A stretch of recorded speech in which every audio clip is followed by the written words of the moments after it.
VOA60 নির্বাচন পর্বে সবাইকে স্বাগত জানাচ্ছি। আমি আহসানুল হক। কেমন আছেন সবাই? আশা করি ভালো। প্রসঙ্গ যুক্তরাষ্ট্রের প্রেসিডেন্ট নির্বাচন। USA টুডে পত্রিকা বলছে রিপাবলিকান দলের মিট রমনি প্রেসিডেন্ট ওবামার সমালোচনা করে আরেকটি ওয়েব ভিডিও প্রকাশ করেছেন। ওবামা সম্প্রতি মন্তব্য করেছিলেন যে এদেশে বেসরকারি খাতের অবস্থা ভালো। মিট রমনির ওই ভিডিওতে ওবামার মন্তব্যের পাশাপাশি একটি ফেডারেল রিপোর্ট দেখানো হয়, যাতে দেখা যাচ্ছে এদেশে কর্মসংস্থানের হার গত মাসে অনেক কমেছে। ওদিকে লস অ্যাঞ্জেলেস টাইমস বলছে নভেম্বরের নির্বাচনে ভার্জিনিয়া রাজ্য বড় ভূমিকা রাখবে।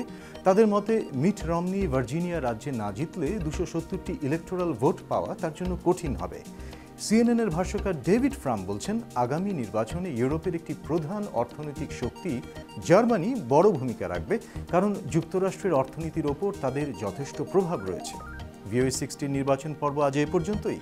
সবাই ভালো থাকবেন।